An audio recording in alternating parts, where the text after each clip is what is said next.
fun. Hello, everybody. Welcome to Media Storm's first ever live show from the London Podcast Festival. For those of you who don't know, Media Storm is a podcast that points out myths and misrepresentations in the mainstream media and puts people with lived experience back at the centre of the story. I'm Matilda Mallinson. And I'm Helena Wadia. And this is Media Storm.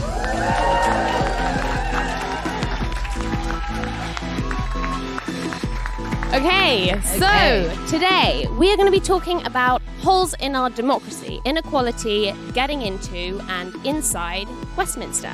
And joining us are two very special guests. If you could all give a very big round of applause and please welcome to the stage Labour MP Belle Ribeiro-Addy and political reporter Nadine Batchelo.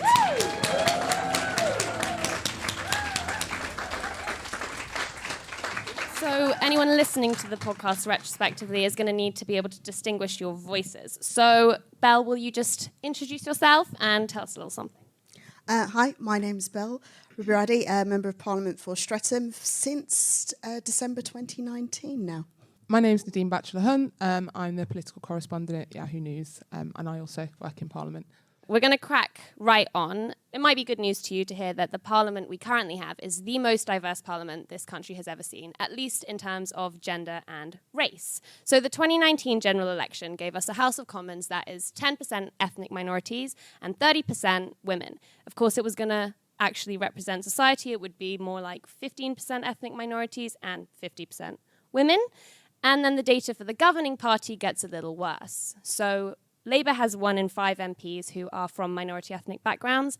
The Conservatives have 1 in 15. And while the majority of Lib Dem and Labour MPs are now women, for the Conservatives it's fewer than 25%. So that's the data. But what is it like in real life? So, Belle, you said you've been in Parliament since 2019. What was it like walking into the halls of Westminster in general, but also as a person who is a part of that minority? Well, I think it might have been a little bit different for me from some of my colleagues because I worked there for a number of years before for Diane Abbott. The difference was that I got to go down these corridors, which only MPs are allowed to go. I always wondered what was down there. That was really interesting. It's nothing special. I was going to say, there's really nothing in them that's interesting. I suppose it's slightly different. You know as a staffer that people are treated generally depending on the type of staff you have. So what colour's your pass? Brown. Brown. So journos have brown, House staff have grey, member staff have green, and MPs have stripy white and green. So you can see them coming from a mile away, and you're meant to treat, House staff generally treat them much nicer. What I found out is it doesn't always happen with me because they see me before they see my pass. And what pass would they assume that you had by seeing? One of the others, yeah. Have you seen a change at all in discrimination in Westminster, whether that be a positive change or a negative change? Well, I think as the diversity of staff grew, there was a Black Staff Network started up, and they, like me, it used to happen to me quite a bit, started to complain about the amount of times their pass was checked. So they've changed things slightly to try and stop people doing that. Doesn't mean they don't still do it more than they do to other people, but it's a lot less than when I started working there. The question isn't just about gender and race. And actually something I found in my research that was really interesting is that if you look at this by the measure of class, things are kind of getting worse. The proportion of Labour MPs to have come from working class jobs has halved since the 80s. For the Conservatives, it's 1%. And so we may not actually have the most diverse parliament we've ever had. Nadine, as a political reporter, can you shed any light on where this inequality is coming from? What are the barriers for people coming from diverse backgrounds getting into politics? So I actually grew up on a council estate in Birmingham and then ended up going to Cambridge, then ended up being in Parliament. And you kind of see that essentially it's where people start out in life, particularly with schooling. So private schools, for example, are pretty much a gateway into these elite professions. You have this kind of private school culture where people know each other's schools, people know the lingo, there's that social capital. That means if you go into a job interview or you go into a student politics room or whatever, you are confident. A lot of the people I went to university happy with, said I knew I was going to get in, I knew I was going to get into Cambridge, it wasn't even a thought. So that kind of confidence that's instilled in you all the way through means that when you get into politics, you have the Jacob Rees-Moggs of the world who are very at home. Even when it comes to visuals, you know, Eton looks very much like Oxbridge, Oxbridge looks very much like Parliament. So it's just, these people are just used to being in these environments, and because of that, they're more confident to put their names into the hat, and they look like the people in the establishment, so they're more likely to get promoted. That's why we need more diversity, so everyone gets into the room, not just people from a certain demographic. And I feel like when we're having this conversation about these systemic barriers that result in a parliament that doesn't reflect our population, it's hard to ignore that the current government has insisted that systemic racism isn't a problem. And last year we had the Sewell report, you probably saw the race report, that basically asserted that Great Britain is no longer a country that has structural racism. I think Belle and I went on Newsnight, actually. Oh, this is going to be some and had an déjà argument vu. with Calvin Robinson about this. So It was just us two and him, wasn't it? Yeah. What was that line of questioning like on Newsnight? Yeah.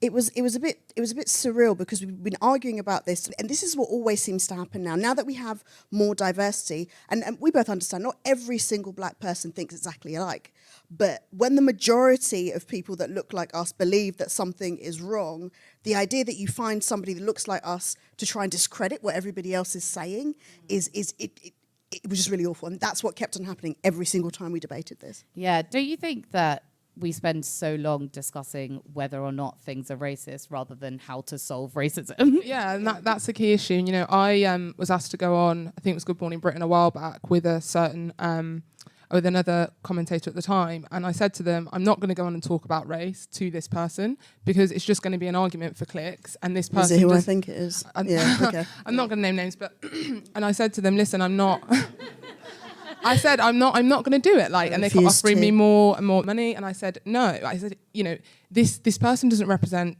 like the views of anybody in the mainstream black community. I understand that you need balance, but this is not balance. This is what they call false balance, and it's something we come across in every topic that we cover on Media Storm, where the media has this idea that to be balanced, you need to have one person saying yes and one person saying no, even if that's not representative of how people actually feel. Well, let's talk a little bit more about one barrier that minorities face in public life in general, but I think especially in Parliament, is this kind of online abuse that happens. And it seems like now to be almost inevitable if you take up a role, especially in Parliament, and especially as a woman and a woman of colour, particularly as a woman of colour, who are 84% more likely than white women to be targeted. I wonder, Belle, do you experience this kind of abuse, and has it ever made you question your role as an MP, especially such an outspoken one, of which we're very grateful for? No, absolutely. I had to question my sanity. And genuinely, because I, as I said, I worked for Diane Abbott for a number of years. I saw all of that. I spent a lot of time trying to stop her seeing all of that, and that has its own effect on you. And I remember when I first put up on my own Twitter, because I'd not been commentating myself for a while, just in case I got Diane in trouble. When I put up on my own Twitter that I was standing, the first thing that came underneath it was something about me being a fat black X, Y, or Z. And, you know, my heart just sank. I'm like, this is what you're getting yourself in for instantaneously. The first tweet you've put out to say that you're going to be putting yourself forward to be a member of Parliament is the first thing that somebody has to say to you. So, yeah, it does make you think. In general, just being a woman of colour on the internet is just absolutely exhausting. Like, we have to put up so many barriers, so many blocks on our DMs. As a journalist, you face a lot of it. And yeah, it's absolutely exhausting. The comment that you were subjected to is language that doesn't just exist on social media, that we do sometimes see in the mainstream media. And this is Media Storm. We like to look at the role that the mainstream media has in creating these problems and hopefully the solutions. And when it comes to political reporting, there's plenty of discriminatory language. Something that comes to my mind is Shouldergate. I don't know if anyone remembers. It was in 2020. Female MP Tracy Brabin wore a off-the-shoulder black dress while speaking in the Commons. The Daily Mail photoshopped faces of other female leaders onto the photo of Tracy wearing this dress as some sort of like who wore it best contest. Yeah, adding to this long line of media that reduces female MPs to fashion choices. Also, remember Legsit. Theresa May and Nicola Sturgeon, I think it was, who were on the front of the Daily Mail, and they said, never mind Brexit, what about Lexit? Then there was the whole Angela Rayner stuff, which was just Angela Rayner very recently, yeah. Yeah, okay, so Belle, have you ever experienced any mistreatment or unfair reporting? Well, firstly, they have to figure out which one of us I am. So it sounds awful, but there was this one time where the Commons, the BBC Commons service, which puts our names under when we speak in Parliament, got Dawn Butler and Marsha de Cordova mixed up. And then the Evening Standard went to report on it, say, ha, ha, ha, look at the BBC, they're so stupid. But instead of using a picture of Marsha, used a picture of me. Oh, my God. And then they called me to try and apologise quickly before I said anything, and then to blame it all on Getty Images, who had, for the 6 months or so I'd been an MP, labelled all of the photos that anyone had taken of me as Marsha de Cordova. So that was everybody. The BBC, Evening Standard and Getty Images. I was actually in Parliament as well. There's very few black women political journalists. I get mistaken. We all get mistaken for each other. I'm not surprised. And it's some of us are mixed race and some of us are black, and we look visibly different, as you know. And people will come up to me and say, yeah. So they'll come up to me and say, a journalist from the FT. Oh, I'm like, it's not me. And these are MPs. At one time, actually, I'd had a whole coffee with an MP talking about the cost of living crisis, and then she says, oh, thank you, and then gives a different name. And I was like, that's not me. And then she says, oh, well, my secretary must have got it confused. And I thought, I've never seen your secretary in real life, so how would she know what I look like? So, and I'd met this woman with the journalist she thought I was. So it's just ridiculous. Yeah. Do you know what? They're in both, as in both Parliament and in both journalism, because a connection that we often make when we do our investigations on Media Storm is that the same groups that are misrepresented by the media are also underrepresented in the media, so within newsrooms. Like, I know I have been in London newsrooms that are meant to reflect Londoners and been maybe one of 5 people of colour on their entire editorial team. And then there was also another Indian woman who I got called her name quite a lot. It's just like, she was also about 55, so there was also a time where somebody thought I was Shobna Gulati from Coronation Street, but that's a separate thing. But Nadine, how have you found, as a political reporter, getting into political journalism? So obviously there's the problem with racism in politics, rhetoric that you'll see MPs who have said racist things around Parliament. Conservative Party conference last year, I found it quite difficult. I won't go into names, but there was an event which was seen as an anti-woke event that I had to leave because it upset me, and luckily my editor was quite understanding. But when you're in these environments, even lobby briefings, so these happen twice daily, and you go and talk to the Prime Minister spokesperson and ask questions, and it's always shocking how they just rarely ask about race, rarely. And in these environments, normally you'll ask a question, say, on energy bills, and then another journalist will bounce off that, and another journalist will bounce off that.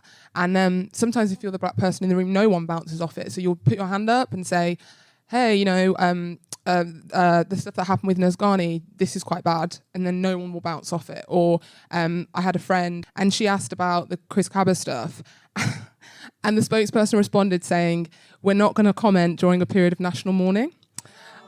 And I wasn't there in person, unfortunately, but I texted my colleague and said, I'm really sorry, because no one backed her up either. No one backed her up on that. So imagine being the only black person, in Downing Street in this hugely imposing atmosphere, surrounded by journalists who have been doing this for years, and then putting your hand up and saying that, and no one saying, what? You can't say that. That's really bad.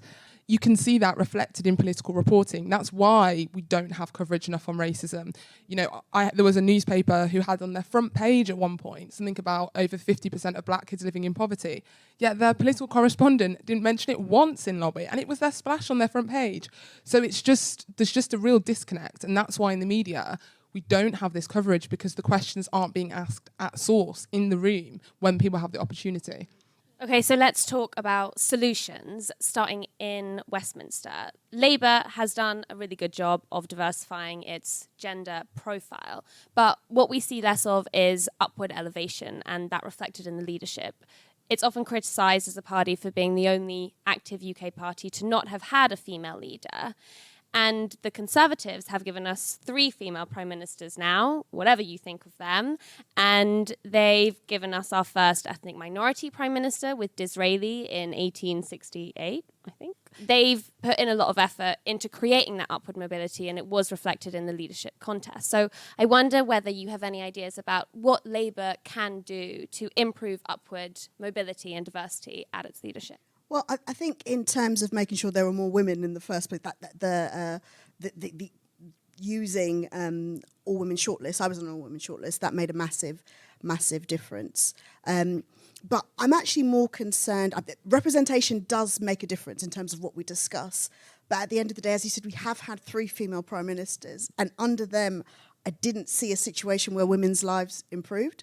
So as well as being concerned about what Parliament looks like, I'm concerned about what it does and what the people who enter Parliament believe and think, and working out to make sure that we have diversity in terms of race, in terms of gender. That makes a massive difference. But if we don't start having diversity in terms of views, things are never going to change. It's definitely interesting you say that, because we had a woman of colour, Priti Patel, as a Home Secretary, who possibly brought in, one of the most hardline immigration policies Under ever. that immigration policy, her family would not have been allowed to come to this country. That is just... She's one of 3 that we had since Windrush: Sajid Javid, Priti Patel, Suella Braverman, all from immigrant backgrounds, all pursuing almost increasingly hostile policies towards immigrants. This is actually something which, I don't always know what to make of. With the Conservative government, you have very high-profile people from minority backgrounds proposing very hardline views that kind of prop up the status quo, downplay racism and penalise immigrants. Kemi Badenoch is so anti-woke that she used masking tape to divide a unisex toilet into male and female sections during her leadership contest. Sounds like... Yeah. Nadine, can you, what do you make of this phenomenon? It honestly, I just don't know. I don't really know how to approach it. It's just really nebulous, I don't think it's fair to say anybody's in a specific position because of their ethnicity, apart from, obviously, white people. But when it comes to this kind of stuff...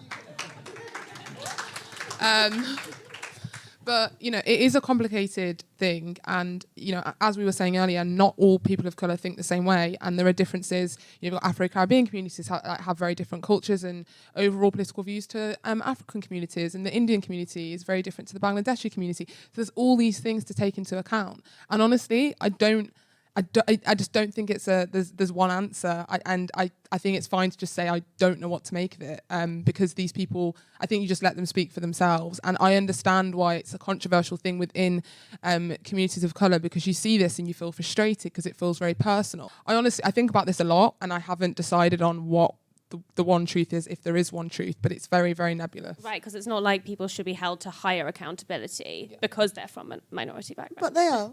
Well, I've always said this as well, with politicians, and I do think this to some extent with Rishi Sunak was true. If you're an ethnic minority in politics, you have to be perfect. You cannot put a foot wrong.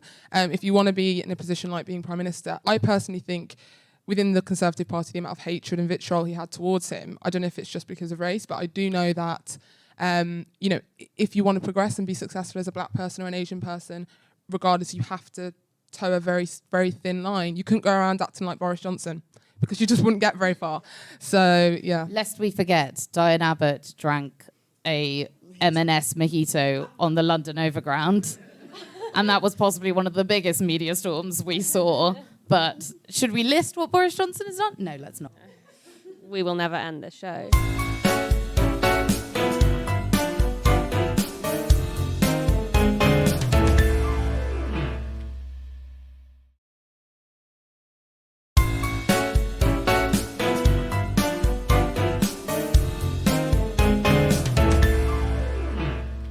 And maybe this is the time that we want to open to the audience. Does anyone have any thoughts, any questions for our panelists? Hi, I'm not from the UK, but just I've followed a bit of British politics, but I get the feeling that ethnic minorities who enter the Tory party do so for career reasons. So that maybe they are following very hardline immigration policies because that is what is going to get you to a higher ladder in the career. It's interesting because what that does point to is that in order to get to the front benches, my understanding of how our political system works is that rather than necessarily representing your constituents' views, you have to toe the party line. I understand that this is necessary for a government to function because a party needs to be able to put through legislation. But I wonder if it's something that, Bal, maybe, or Nadine, that you ever think is a problem, that how important it is for your career elevation in politics to toe the party line. Firstly, all parties, you have to be extremely capable. As you know, you've heard before, you can't make a mistake when you're an ethnic minority or it's blown out of complete proportion. So I'm quite sure they're all extremely capable. But in order to move yourself to the front, you have to be amenable to whoever's in charge, and you have to do exactly what they want, and you almost have to do it more so than anybody else, to prove that loyalty, because you've already got something counting against you, which is your race. So I feel that they're perhaps more extreme on certain views to make themselves stand out and show that they're really, really loyal. And I think sometimes it goes across the spectrum as well. Yeah. It's not necessarily a Conservative Party thing. You know, there is pressure on, in ethnic minorities and any party to kind of go towards a more establishment line. You know, the monarchy, Queen dying, I think is a prime example. There will be a lot of MPs in political parties that have an issue with the monarchy, whose ancestors were colonised by the British Empire, who feel that they can't speak. And essentially, take, for example, the Labour Party, have been told they can't really post anything on social media unless it's RIP Queen. Now, that doesn't feel very democratic. So, regardless of whether you're on the left or the right, when you're an ethnic minority, the establishment wants you to be more like them. And if you came out like guns blazing as a radical, you're going to find it very difficult to get into a senior in a political party. Yes, it's very difficult. Yeah. Were there any other questions before we move on to part 2? So Azim Rafiq and the DCMS, if the makeup of that select committee was different, would there have been more movement with the inactivity with Yorkshire? Because they basically haven't been penalised. Just to contextualise, Azim Rafiq is the cricket player who came out about experiencing racism during his time playing.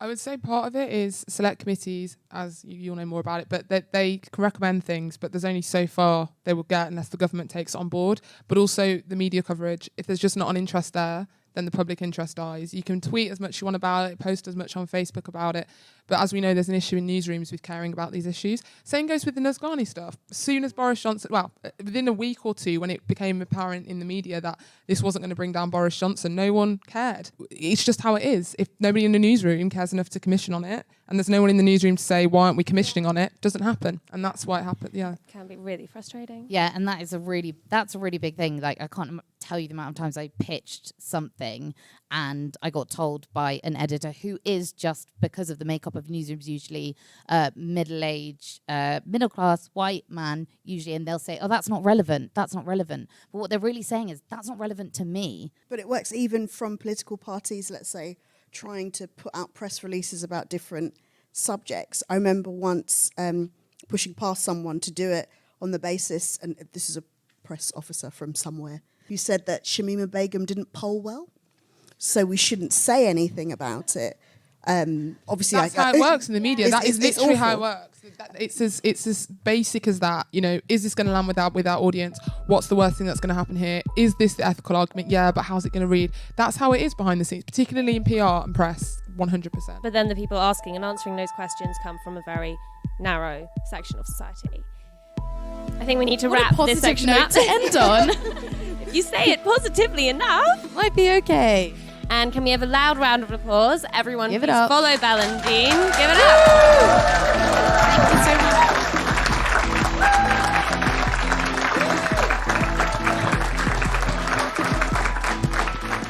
much. Incredible.